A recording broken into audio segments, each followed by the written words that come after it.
नमस्कार दोस्तों। भारतीय नौसेना ने 28 और 29 जनवरी को महज 24 घंटे के अंदर अरब सागर में समुद्री लुटेरों द्वारा हाईजैकिंग की दो बड़ी कोशिशों को नाकाम किया है।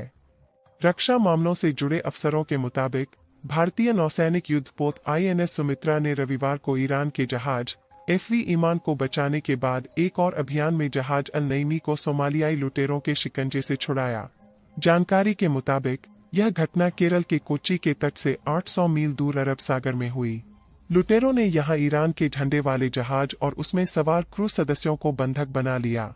इसके बाद भारतीय नौसेना ने अपने युद्धपोत INS सुमित्रा को भेजकर सभी को सुरक्षित निकाल लिया। अधिकारियों ने कहा कि जहाजों की सुरक्षा के लिए हिंद महासागर क्षेत्र में हर जगह भारत की कड़ी निगरानी है। भारतीय नौसेना ने एक बयान जारी कर कहा कि 29 जनवरी को उसने अल नीमी को बचाने के लिए अभियान चलाया। इसमें सवार क्रू के सभी 19 सदस्य पाकिस्तानी नागरिक हैं।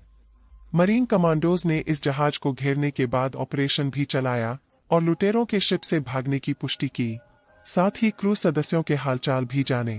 हिंद महासागर को सुरक्षित बनाने के लिए लगातार सक्रिय भारतीय नौसेना ने अरब सागर में अदन की खाड़ी के पास अगवा किए एक ईरानी पोत और 17 क्रू सदस्यों को सोमवार को लुटेरों के कब्जे से छुड़ा लिया था।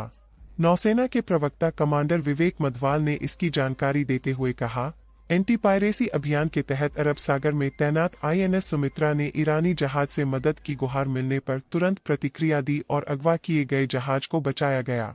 मधवाल ने बताया था कि सोमालिया के पूर्वी तट और अदन की खाड़ी के बीच समुद्री डकैती रोधी अभियानों पर तैनात INS सुमित्रा ने ईरानी झंडे के मछली पकड़ने वाले जहाज ईमान से मिले संकट संदेश का जवाब दिया।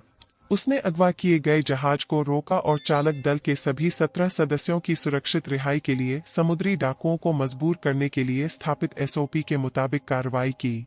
बाद में पूरे जहाज की तलाशी ली गई ताकि कोई समुद्री लुटेरा जहाज में छिपा नहीं रहे।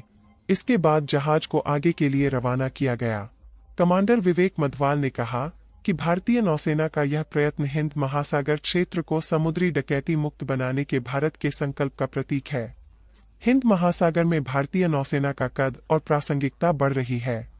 2 दिन पूर्व भारतीय नौसेना के युद्धपोत ने 22 भारतीय चालक दल वाले मार्शल आइलैंड के एक वाणिज्यिक तेल टैंकर में लगी आग को बुझाया था।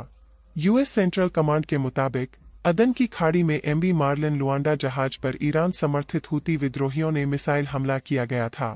भारतीय नौसेना ने 5 जनवरी को उत्तरी अरब सागर में लाइबेरियाई जहाज MV लीला नॉरफोक के अपहरण के प्रयास को विफल कर सभी क्रू सदस्यों को सुरक्षित बचाया था। 23 दिसंबर को नौसेना ने भारत के पश्चिमी तट पर लाइबेरिया के झंडे वाला जहाज MV केम प्लूटो को ड्रोन हमले से बचाया था। नौसेना ने उत्तर मध्य अरब सागर सहित सभी अहम समुद्री मार्गों की सुरक्षा के लिए जहाजों विमानों की तैनाती बढ़ा दी है।